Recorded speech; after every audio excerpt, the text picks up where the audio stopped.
Mes chers amis, il s'est produit l'année dernière un événement absolument stupéfiant, presque incroyable. L'aéroport international de Taoyuan à Taïwan a été le théâtre d'une scène qui a frôlé la paralysie totale. Imaginez, 3000 professeurs, la fine fleur des universités françaises, sélectionnés dans les plus prestigieux établissements de l'Hexagone, débarquant simultanément. L'aérogare, d'ordinaire si fluide, s'est retrouvé submergé par une vague de scepticisme et d'étonnement. Mais sommes-nous vraiment à Taïwan ? Telle fut la première phrase qui s'échappa des lèvres de ces universitaires français à peine descendus de l'avion. Ils n'en croyaient tout simplement pas leurs yeux. Pourtant, le plus grand choc était encore à venir. Après une simple semaine de séminaires d'échanges académiques, une statistique a fait l'effet d'une bombe. Plus de 70% de ces mêmes professeurs avaient déposé une demande pour une seconde visite. L'un d'eux, un physicien émérite de la Sorbonne avec 35 ans de carrière, a même déclaré « Je suis prêt à repousser ma retraite pour avoir la chance de mener un projet de recherche ici, dans une université taïwanaise ». Lorsque cette nouvelle s'est propagée comme une traînée de poudre sur les réseaux sociaux, les médias internationaux, de la BBC à CNN, se sont empressés de dépêcher des correspondants. L'onde de choc a dépassé les frontières de la France, des États-Unis à l'Allemagne, les demandes de visite d'inspection des campus taïwanais ont afflué. Mais que se passe-t-il donc dans les universités de cette île ? Quelle force mystérieuse a pu transformer si radicalement la perception de 3000 esprits critiques et aguerris en l'espace de 7 jours ? Aujourd'hui, je vous propose de plonger au cœur de cet événement à travers le témoignage vibrant du professeur Jean-Michel Dubois, du département de physique de l'université Paris-Sorbonne, un homme qui fut au centre de ce tourbillon. Il nous dévoilera la vérité derrière cette semaine qui a bouleversé le monde de l'éducation. Avant de commencer, si vous pouviez laisser un pouce bleu et vous abonner, ce serait le plus grand soutien pour continuer à partager ces histoires qui, bien que critiques, révèlent une facette méconnue de notre potentiel. Bonjour à tous, je suis Jean-Michel Dubois. J'enseigne la physique à la Sorbonne depuis maintenant 35 ans. Cet après-midi-là, le grand amphithéâtre du bâtiment principal de la Sorbonne était bondé. 3000 professeurs, venus de toute la France, de Lille à Marseille, s'entassaient sur les bancs de bois usés. Assis dans un coin au fond de la salle, je regardais d'un œil absent l'écran de projection sur la scène. C'était le moment de l'annonce annuelle du programme d'échange académique international. En 35 ans de carrière, je n'avais jamais eu l'opportunité de participer à un tel séminaire à l'étranger. Absorbé par mes recherches, mes cours magistraux et la correction de montagnes de copies, je n'avais pas vu le temps passer. Me voilà à 2 ans de la retraite. L'idée que ce soit peut-être ma dernière chance fit battre mon cœur un peu plus vite. Autour de moi, les visages de mes collègues trahissaient une tension similaire, un mélange d'espoir et d'attente fébrile. Évidemment, nous pensions tous à des destinations prestigieuses. Les grands noms des universités européennes ou de l'Ivy League américaine dansaient dans nos têtes. L'année précédente, c'était Oxford. Avant cela, l'université d'Heidelberg en Allemagne. Une destination à la hauteur de la réputation de l'université française. Un court silence se fit dans l'amphithéâtre. Puis, des lettres capitales apparurent sur l'écran. Taïwan, Taipei. Je crus d'abord à une erreur de frappe. Mais non, c'était bien écrit, Taïwan. L'atmosphère de la salle chuta instantanément de plusieurs degrés. Des soupirs de déception parcoururent les rangs comme une onde. Pour être honnête, ma propre déception fut immense. Je ne connaissais presque rien de cet endroit, si ce n'est les vagues images de séries télévisées pour adolescents ou d'émissions de divertissement vues distraitement. Dans mon esprit, Taïwan n'avait absolument pas l'image d'un pays à la pointe de l'éducation. C'était plutôt celle d'une économie en perte de vitesse, d'infrastructures vieillissantes, l'un de ces « dragons asiatiques » dont la flamme s'était un peu éteinte. Leur niveau de recherche universitaire ? Leur système éducatif ? Cela ne m'avait jamais traversé l'esprit. C'était un non-sujet. Devant moi, un jeune professeur de l'université de Lyon secoua la tête, dépité. Derrière, j'entendis quelqu'un marmonner, « C'est une blague ? On va aller voir des usines d'assemblage ?» Le directeur du programme reprit le micro, tentant de sauver la face. Il expliqua que le système éducatif taïwanais attirait l'attention du monde entier ces dernières années, ajoutant qu'il était à l'avant-garde dans les domaines des semi-conducteurs et de l'éducation numérique. Mais ces mots se perdirent dans l'indifférence générale. Pour la plupart d'entre nous, moi y compris, cela ressemblait à un programme d'échange au rabais, une corvée administrative d'une semaine, un simple voyage d'affaires obligatoire. À la fin de la réunion, dans le couloir, je croisai un collègue de l'université d'Aix-Marseille. Son visage affichait la même mine déconfite. Nous avons échangé un regard entendu, sans un mot. Nul besoin de parler, notre déception était mutuelle. Dans le RER qui me ramenait chez moi, je regardais défiler les paysages familiers de la banlieue parisienne. Mon esprit était en proie à 1000 pensées. Était-ce cela, l'opportunité que j'attendais depuis 35 ans? Une semaine à Taïwan? J'avais peine à croire que ce voyage puisse être une expérience enrichissante. Un doute profond s'installa en moi. En arrivant, j'annonçai la nouvelle à ma femme. En entendant le mot « Taïwan », elle pencha la tête, perplexe.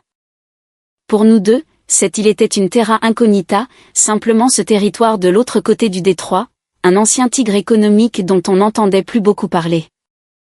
Le lendemain, l'ambiance dans mon laboratoire à Jussieu n'était guère plus joyeuse. Les quelques professeurs sélectionnés pour le voyage s'étaient regroupés pour en discuter. L'excitation était totalement absente, remplacée par le sentiment pesant d'une obligation professionnelle. C'est alors qu'une jeune professeure en informatique de l'UPMC s'approcha, son ordinateur portable à la main, pour nous montrer une vidéo promotionnelle de l'Université nationale de Taïwan. Le campus semblait, sur les images, plus verdoyant et humaniste que je ne l'imaginais. Mais je restais sceptique. Ce n'est qu'une vidéo de propagande, pensais-je. La réalité sera sûrement bien différente. Environ 2 semaines avant le départ, le ministère de l'Enseignement supérieur et de la Recherche nous envoya un dossier d'information. C'était une liasse de documents épaisse et détaillés, décrivant le système éducatif taïwanais, les infrastructures universitaires, les systèmes de soutien à la recherche, les programmes de financement. En lisant ces pages, je découvris des choses surprenantes. Par exemple, toutes les universités de l'île étaient connectées par un réseau académique à très haut débit, et chaque laboratoire était équipé de matériel de pointe. Mais mon scepticisme demeurait. Les chiffres sur le papier sont une chose, la réalité du terrain en est souvent une autre. La veille du départ, allongé dans mon lit, je fixais le plafond. Le poids de 35 ans de carrière pesait sur mes épaules. Je me demandais quel sens ce voyage pouvait bien avoir pour les dernières années de ma vie de professeur. Honnêtement, je n'attendais rien. J'avais décidé de prendre cela comme une semaine de tourisme forcé. J'irais visiter un peu, goûter aux spécialités des marchés de nuit, et je prendrais mon mal en patience. J'aborderais ce voyage avec légèreté. Cependant, à ce moment-là, j'étais à 1000 lieues d'imaginer que cette visite allait complètement bouleverser ma vision du monde académique, forgée au fil de 35 ans de carrière. Je n'aurais jamais pu prévoir que Taïwan se révélerait sous un jour si radicalement différent de tout ce que j'avais pu fantasmer. L'aéroport de Roissy-Charles de Gaulle était en pleine effervescence, même à cette heure matinale.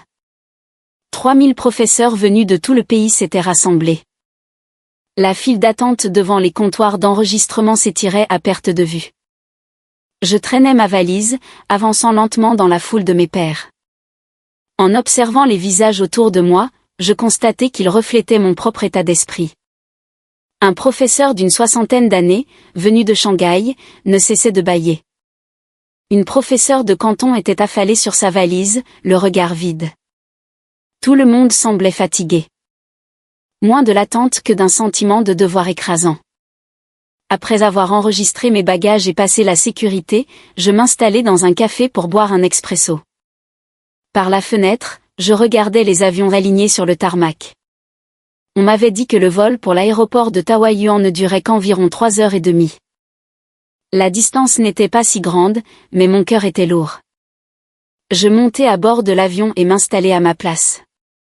Mon voisin de siège était Alain Martin, un professeur de chimie de l'ENS Lyon, la cinquantaine. Nous avons échangé un bref signe de tête, puis le silence s'est installé. Chacun s'est perdu dans ses pensées, attendant tranquillement le décollage.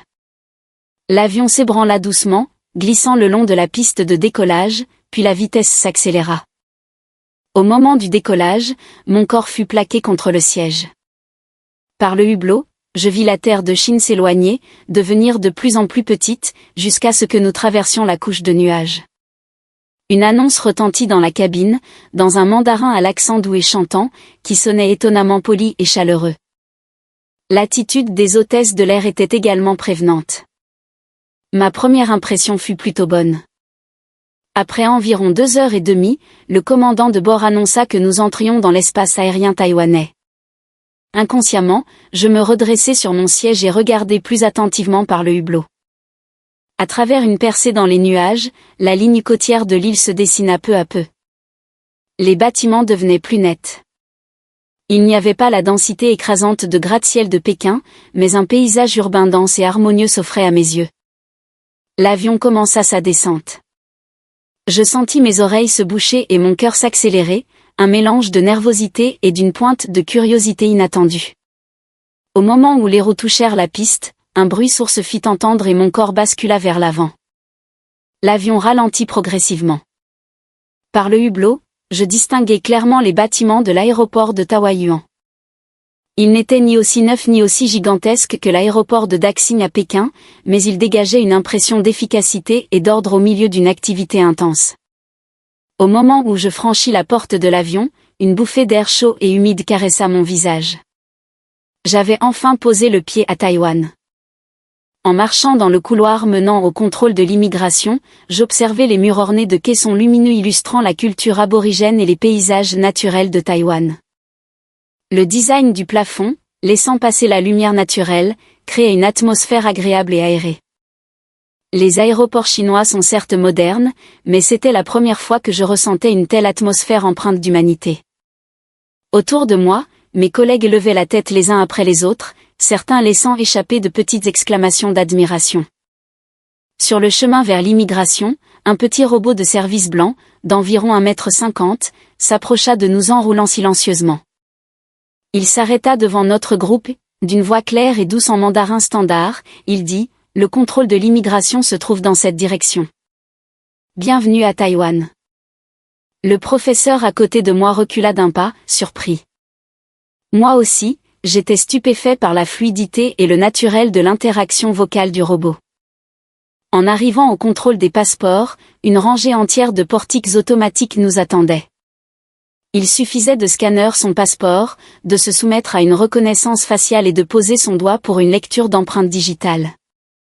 La porte s'ouvrait alors automatiquement, sans aucune file d'attente ni inspection manuelle. Quand mon tour arriva, à peine avais-je scanné mon passeport que mes informations s'affichèrent sur l'écran. Accompagné d'une voix amicale me souhaitant la bienvenue, le portique s'ouvrit instantanément. L'ensemble du processus n'avait pas pris 30 secondes. En pénétrant dans le hall principal, un spectacle encore plus surprenant nous attendait. L'aéroport grouillait de touristes étrangers, des routards japonais, des groupes de touristes d'Asie du Sud-Est, des hommes d'affaires européens et américains. Une diversité cosmopolite frappante. Des représentants du ministère de l'Éducation taïwanais nous attendaient. Ils tenaient une banderole rouge sur laquelle était écrit en caractères traditionnels « Souhaitons une cordiale bienvenue aux éminents éducateurs de Chine ». L'un des responsables s'avança, me tendit sa carte de visite à 2 mains et s'inclina légèrement. Le voyage a dû être long, vous devez être fatigué. Cet homme, qui semblait avoir la quarantaine, parlait avec l'accent taïwanais caractéristique, sur un ton humble et poli. Nous avons suivi les organisateurs à l'extérieur de l'aéroport, où 5 grands autocars nous attendaient. Chacun portait une pancarte « Délégation éducative de Chine ». En montant à bord, nous avons trouvé sur chaque siège une bouteille d'eau minérale d'une marque locale, une pâtisserie à l'ananas et un guide de Taipei. C'était une petite attention, mais elle nous procura un sentiment de bienvenue. Le bus démarra. De Taoyuan à Taipei, l'autoroute était bordée d'une végétation luxuriante et de parcs technologiques modernes dont les usines s'étendaient à perte de vue. Mon voisin de siège, regardant par la fenêtre, murmura « Les bâtiments ne sont peut-être pas les plus hauts, mais tout semble soigné et développé. » Je partageais son opinion. Le lendemain matin, après le petit déjeuner à l'hôtel, nous sommes montés dans le bus. Au programme de la journée, la visite d'une grande université pluridisciplinaire de Taipei. Le bus traversa les rues animées de la ville et s'arrêta devant le portail principal, au bout d'une avenue bordée de cocotiers. Le campus, un mélange harmonieux de briques rouges traditionnelles et d'architecture moderne, s'offrit à nos yeux. Dès que nous avons franchi les portes, le président de l'université et son vice-président sont venus nous accueillir en personne. Le président prononça un discours de bienvenue dans un mandarin impeccable, soulignant l'importance des échanges académiques entre les deux rives. Après avoir dégusté un thé de haute montagne dans le salon d'honneur, la visite officielle du campus commença. Notre premier arrêt fut la bibliothèque centrale. Dès l'entrée, ce fut la surprise. Il suffisait de passer sa carte d'étudiant pour que l'entrée et la sortie soient enregistrées automatiquement. En franchissant les portes, un espace immense et lumineux s'ouvrit devant nous. Le rez-de-chaussée était un espace de coworking multimédia où des groupes d'étudiants discutaient de leurs projets. Au premier étage, des livres en caractères traditionnels et en langues étrangères étaient parfaitement classés par domaine. Entre les étagères, des canapés confortables invitaient à la lecture. Mais le plus remarquable était la salle d'études ouverte 24 heures sur 24. Un espace spécialement conçu pour les étudiants qui travaillent tard dans la nuit. À l'extérieur, il y avait même des distributeurs automatiques de repas chauds. Le bibliothécaire qui nous guidait expliqua, pendant les périodes d'examen, de nombreux étudiants révisent jusqu'au petit matin. La bibliothèque leur offre cet espace, et la sécurité du campus effectue des rondes régulières pour que chacun puisse travailler en toute tranquillité. Les bibliothèques universitaires chinoises sont bien équipées, mais je n'en connaissais aucune qui soit ouverte 24h24 et gérée avec un tel souci du bien-être des étudiants. Ici, les besoins des apprenants étaient clairement la priorité absolue. Ensuite, nous avons visité la faculté des sciences et d'ingénierie. En entrant dans le bâtiment, les couloirs étaient bordés de laboratoires. La porte de l'un d'eux était ouverte. Je jetai un coup d'œil à l'intérieur et vis plusieurs étudiants, qui semblaient être en licence, manipuler des instruments de haute précision. Mais il n'y avait aucun professeur superviseur en vue. En interrogeant notre guide, j'appris l'existence d'un programme de recherche pour étudiants de premier cycle. Il donne aux étudiants de licence l'autonomie de mener leurs propres expériences.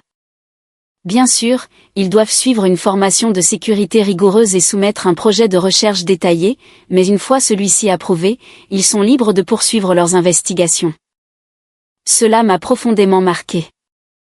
En Chine, il est presque impensable qu'un étudiant de licence utilise seul un laboratoire de pointe.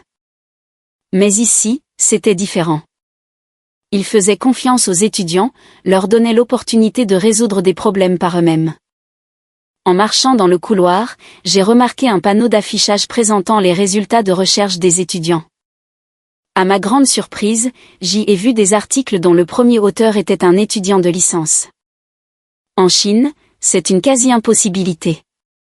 Mais ici, le principe était simple et juste, la personne qui a mené la majorité de la recherche en est le premier auteur. Enfin, nous avons visité le bureau de la recherche et du développement. C'est le service qui soutient les activités de recherche des professeurs.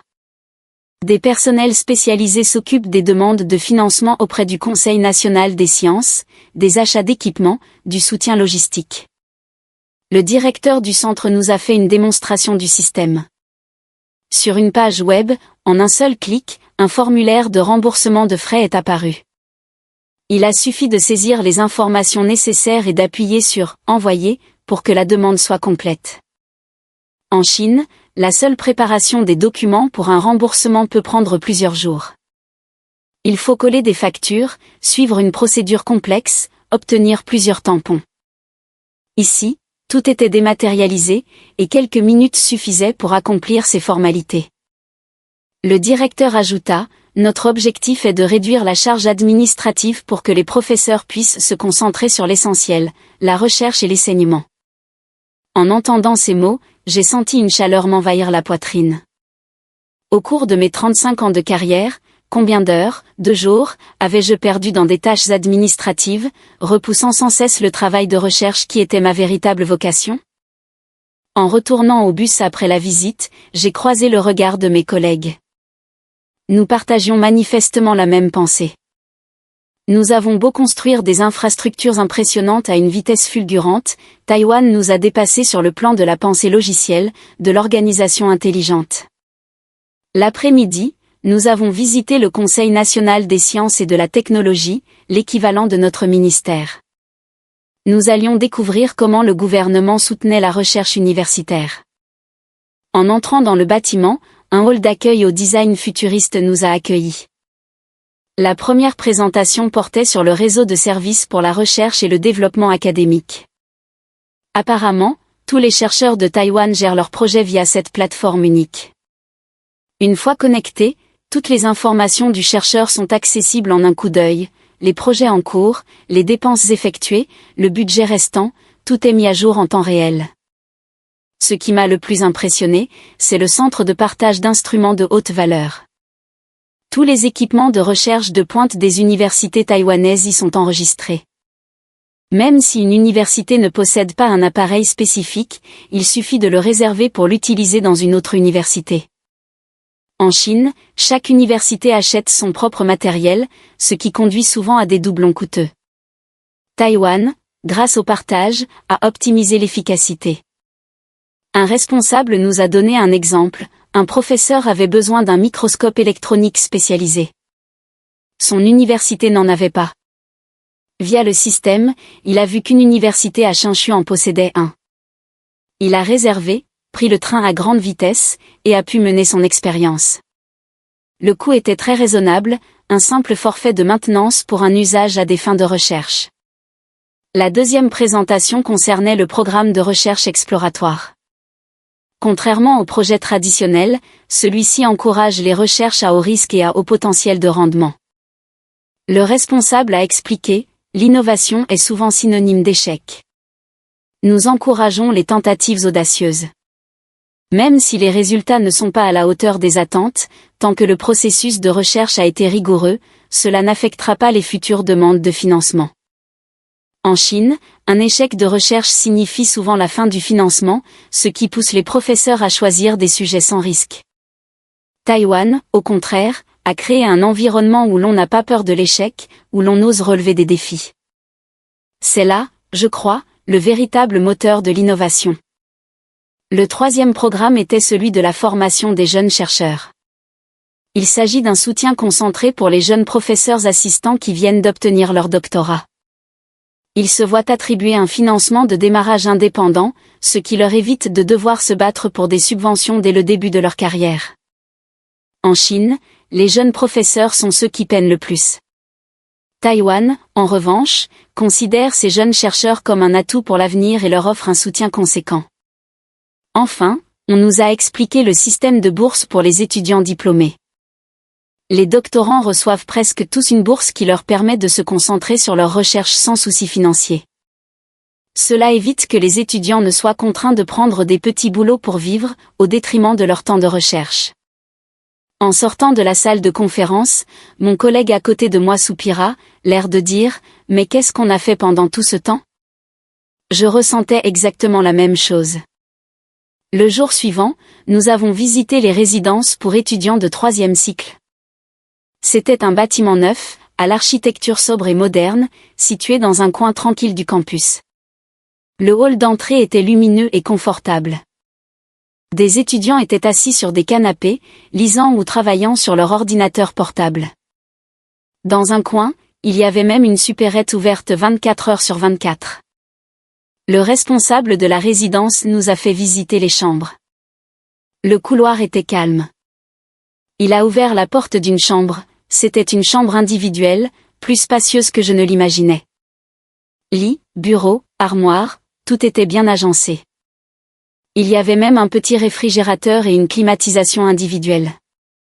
La grande fenêtre laissait entrer beaucoup de lumière, créant un environnement de travail et de vie idéal. Le responsable nous a expliqué, nous essayons de fournir un espace individuel ou des chambres doubles à nos étudiants de 3e cycle. Pour se concentrer sur la recherche, l'intimité est essentielle. Le loyer, nous a-t-on dit, était environ la moitié du prix du marché.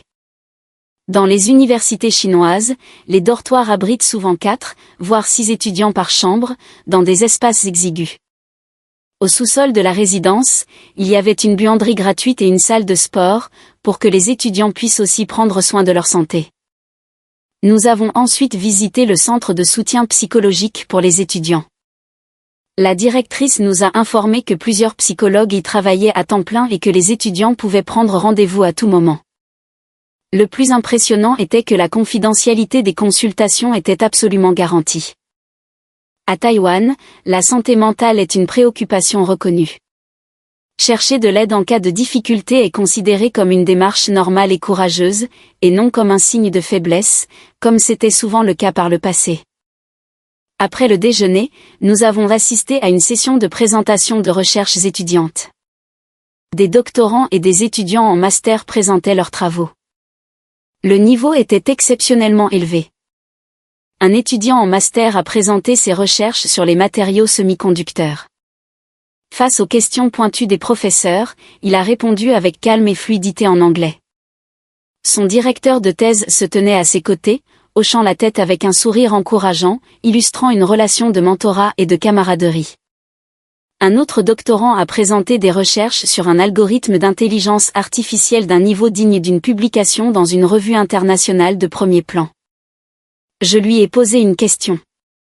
Après un moment de réflexion, il m'a donné une réponse claire et logique. En discutant avec les étudiants, j'ai découvert qu'ils étaient fiers de leurs recherches, qu'ils avaient choisi leur sujet de manière proactive et qu'ils menaient leurs projets en toute autonomie.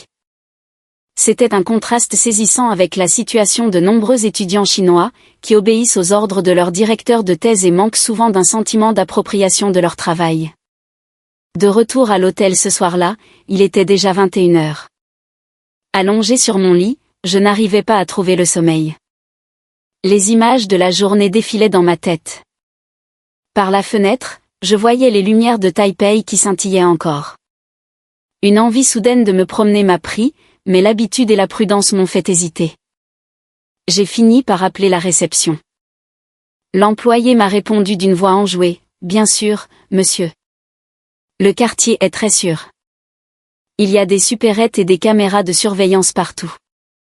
Profitez de votre promenade. » À moitié convaincu, je suis sorti de l'hôtel. Il était maintenant 23h. Les rues étaient bien éclairées, les trottoirs propres et dégagés. Étonnamment, même à cette heure tardive, il y avait encore de l'animation. J'ai vu une femme courir seule, des écouteurs sur les oreilles, avec une aisance déconcertante. Puis j'ai vu un jeune couple pousser une poussette, et même des gens qui s'entraînaient à danser dans un parc. Je me suis arrêté, le cœur rempli d'un sentiment étrange. Ce quotidien calme et sûr me semblait presque incroyable.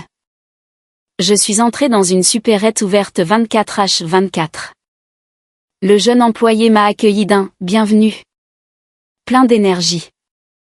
Le magasin regorgeait de produits, en particulier le rayon des plats préparés, avec des brochettes chaudes, des œufs marinés au thé et des patates douces.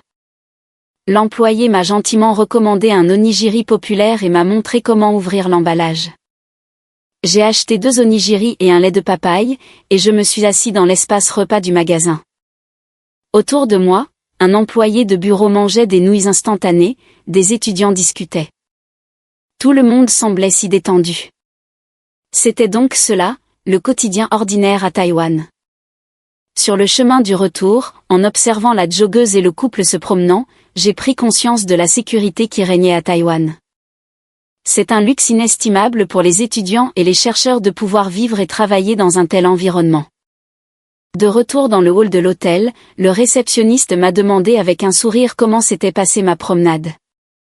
J'ai répondu, c'était formidable. Je ne savais pas que c'était si sûr. Allongé dans mon lit, je repensais à cette femme qui courait seule, à la supérette lumineuse. Tout cela témoignait de la sécurité de la société taïwanaise. La semaine est passée en un éclair. Le dernier matin, en faisant ma valise, j'ai regardé par la fenêtre la rivière Tamsui scintiller sous le soleil levant. Une semaine plus tôt, je n'avais aucune attente. Maintenant, tout était différent. Cette semaine m'avait permis de découvrir le vrai Taïwan.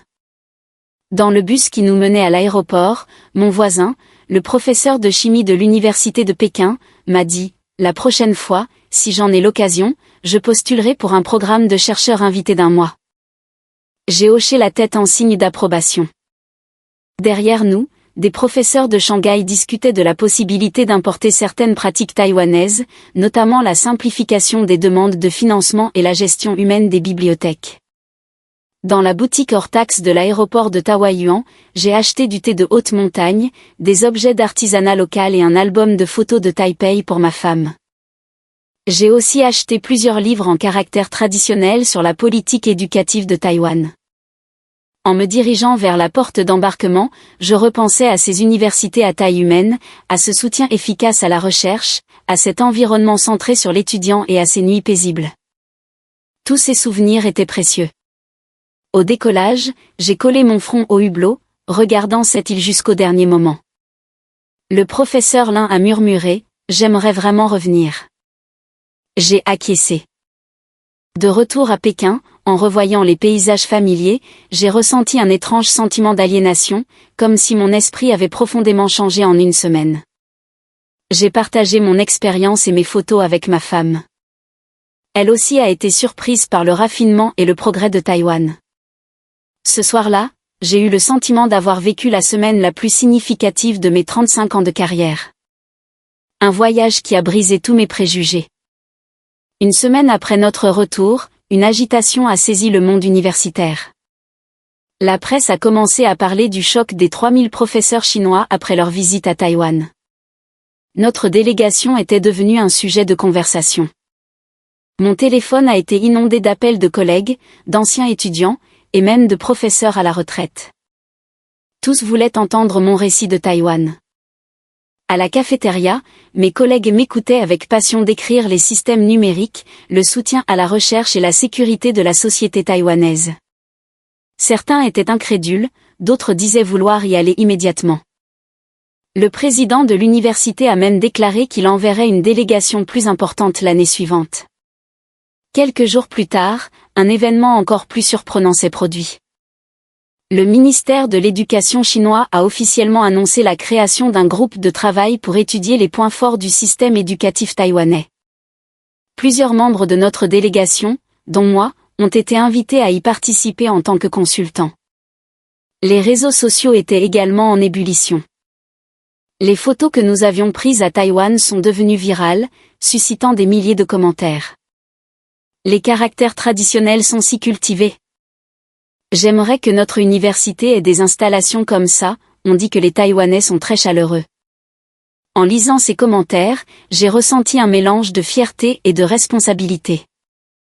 3 mois plus tard, les chiffres sont tombés, les demandes d'échanges universitaires avec Taïwan en provenance de Chine avaient augmenté de 400% par rapport à l'année précédente.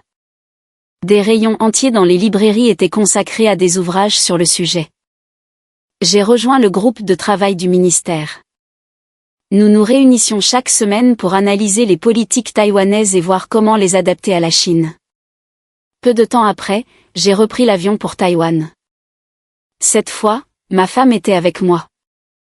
En arrivant à l'aéroport de Taoyuan, les portiques automatiques m'étaient familiers. J'ai salué le petit robot avec un sentiment d'affection. En regardant le paysage urbain de Taipei par la fenêtre, ma femme s'est exclamée « C'est vraiment propre et plein de charme, exactement comme tu me l'avais décrit. » Dans la voiture du retour, j'ai pensé « Quand une personne change, son entourage change aussi. » C'est ainsi que le monde évolue, petit à petit. Le voyage de 3000 professeurs à Taïwan est en train de changer la vision de tout le monde académique chinois. Je suis reconnaissant d'avoir pu vivre une expérience aussi enrichissante à la fin de ma carrière. Découvrir le vrai Taïwan et partager cette expérience est une bénédiction. Taïwan m'a appris l'importance de regarder le monde sans préjugés et d'accepter la nouveauté. L'histoire de la transformation de 3000 professeurs chinois après leur séminaire dans les universités taïwanaises s'arrête ici pour aujourd'hui.